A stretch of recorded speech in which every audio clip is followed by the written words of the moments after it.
Jai Sitaram. Balakand, chapter 16. So far we have seen how sage Rishi Shringa conducts the Putreshti Yagna. Then the Devatas request Lord Vishnu to take birth as a human being and kill Ravana in battle. And the Lord has already chosen the righteous King Dasaratha to be his father. And he promises to take care of the Devatas and he disappears. Now we will see the result of the Putreshti Yagna. Verse 11. Tato ve yajamanasya pavakat atula prabham pradur bhutam mahadbhutam mahaviryam mahabalam. Soon after, Rishi Shringa, in the course of the rite he was conducting, made an offering unto the fire Ahavaniya, when there rose out of it a brilliant yagna purusha of vast proportions. Like a towering peak he stood, and the blazing fire of the noonday sun was nothing before the blinding glory of that mighty one. Verses 12 and 13. Krishnam raktambara dharam raktasyam dundubhi svanam snigdha haryaksha tanuja shmashru pravaram urdhajam Shubha lakshana sampannam divya abharana bhushitam shaila shringa samutsidham dripta shardula vikramam. His face was fiery red, and the hair upon it was of the hue of molten gold, even as the tawny mane of the monarch of the forest. Clad in robes of reddish black, his beautifully proportioned limbs were adorned with lovely ornaments. Of inconceivable might and power, even as a royal tiger in the flush of his strength and fierceness, his voice sounded as great war drums that filled the warrior's heart with fire and energy. He was endowed with auspicious features, and in height he resembled a mountain peak. Verses 14 and 15.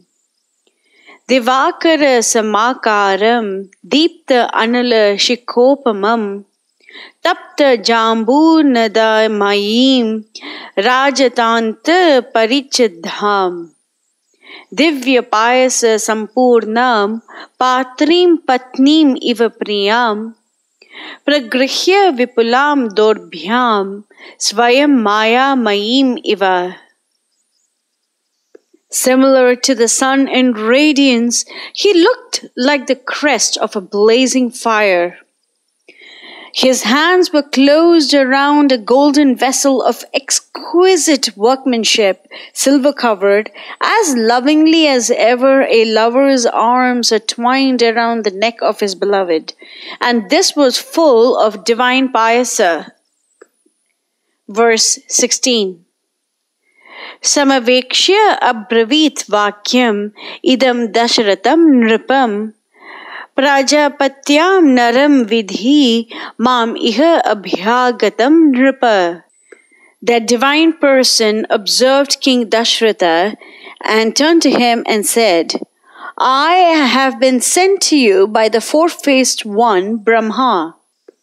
So there are multiple Prajapatis, but the Acharyas have specified that in this particular instance, the Prajapati mentioned here is Lord Brahma himself.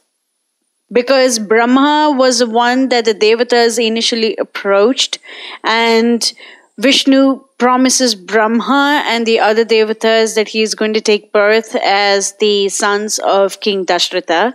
And Brahma is the one that facilitates a lot of this avatar. Therefore, Brahma was the one who sent this yagna purusha to give the divine Payasa to King Dasaratha as the fruit of the Putreshti Yagna. Verse 17. Tatah param tada raja prati uvacha krita anjali bhagavan Swagatam te astu kimaham karavani te. Then Dasaratha replied with folded hands, Lord, has thy energy hither been a pleasant one? What does my Lord want with his servant? Dasaratha shows extreme humility at all times. Dasaratha is extremely eloquent in the way he speaks. And he addresses the divine Purusha as Bhagavan, not that he is the Supreme Lord, but because he has lots of qualities of the Supreme Lord, such as his radiance, his height, and his dundubi svana, or voice like kettle drums, and so on and so forth. These are very God-like qualities, and therefore Dasaratha addresses this Yagna Purusha as Bhagavan.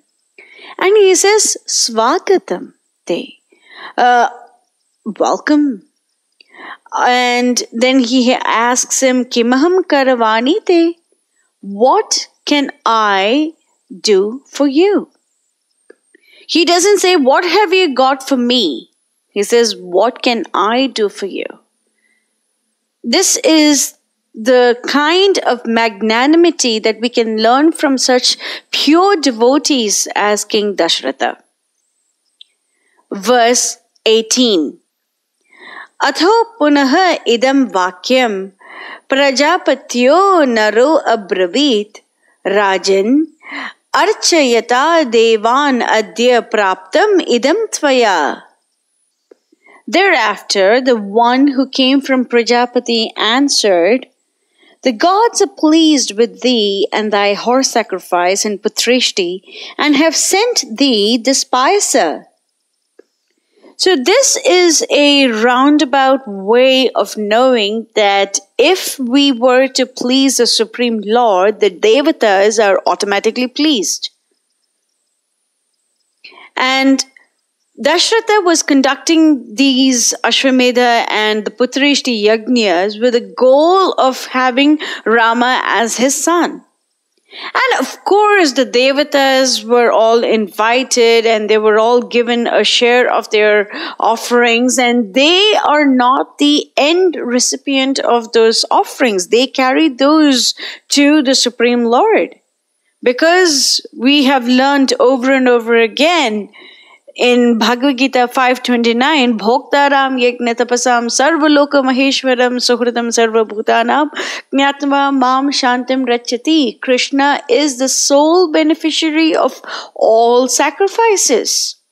In Srimad Bhagavatam, 11th canto, 5th chapter, verse 41, sage Narada says, Devarishi bhutapta nrinam pitrinam na kiṅkaro nayam rini charajan sarvatmana yah sharanam sharanyam gato mukundam parihritya kartam.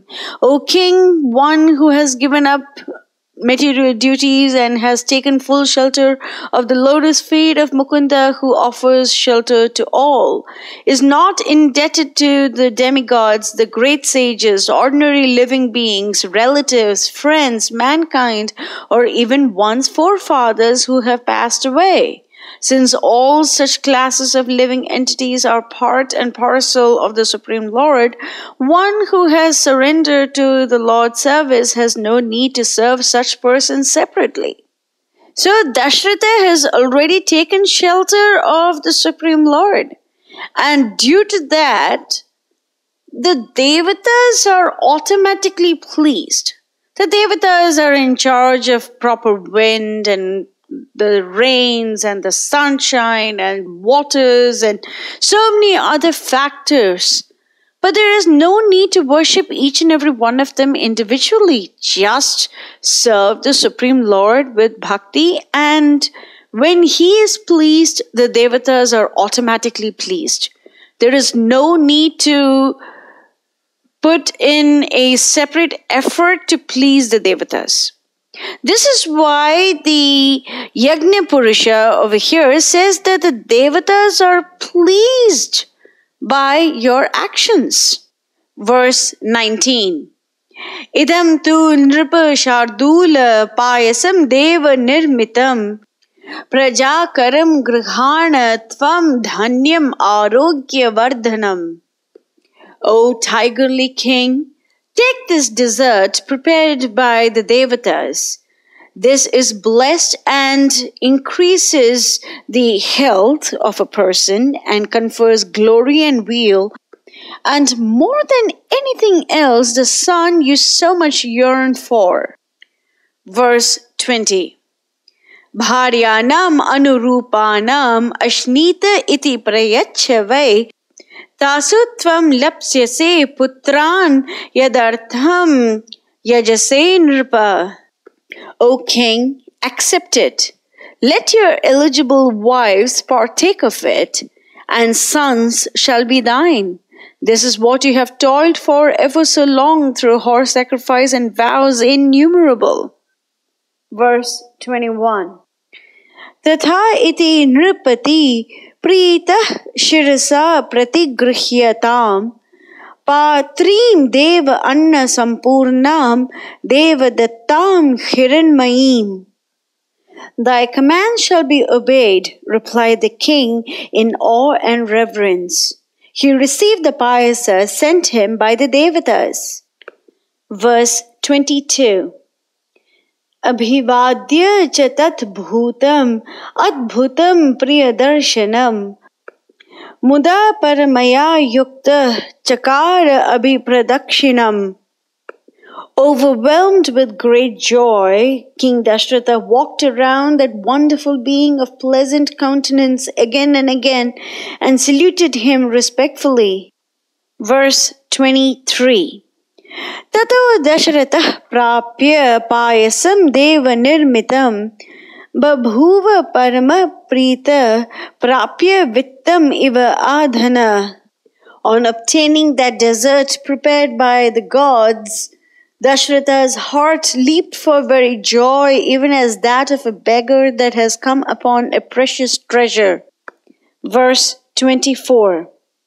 Tatah tat adbhuta prakhyam bhutam parama bhasvaram samvartayatva tat karma tatra eva antara dhiyata.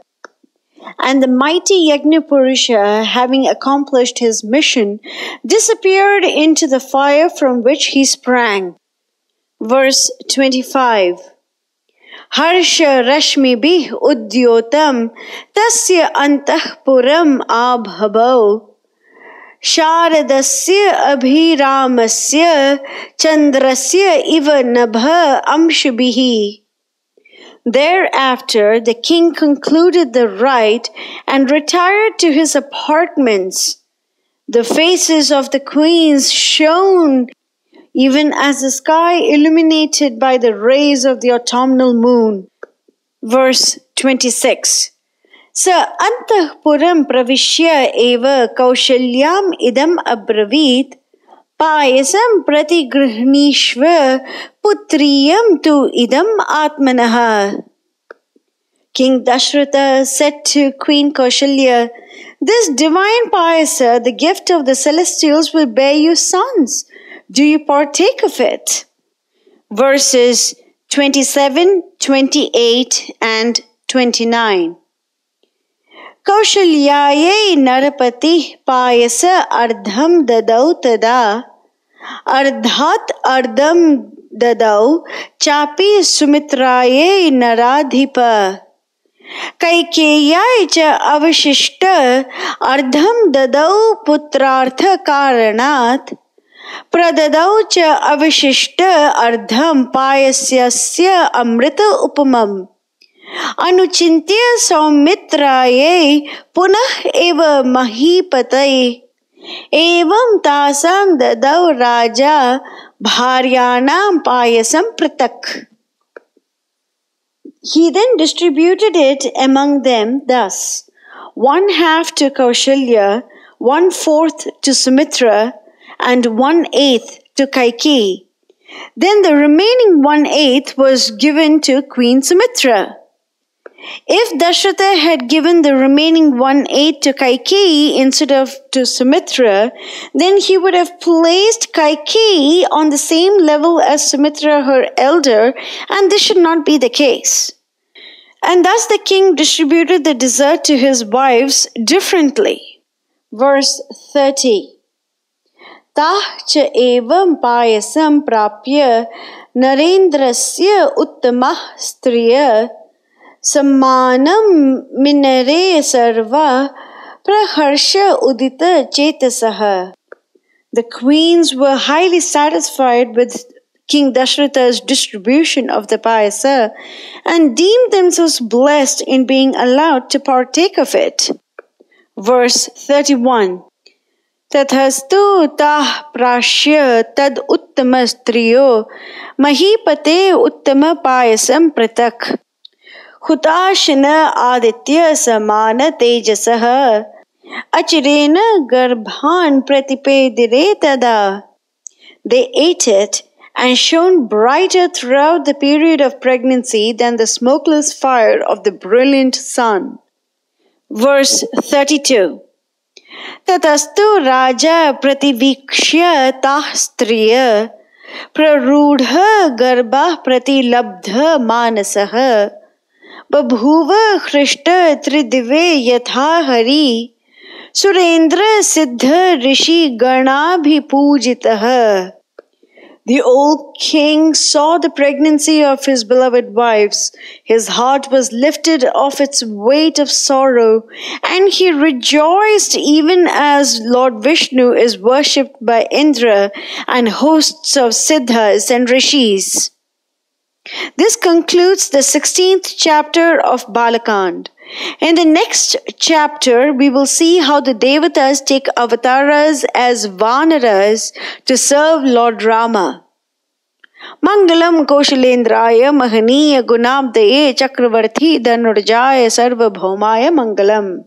Jai Sitaram.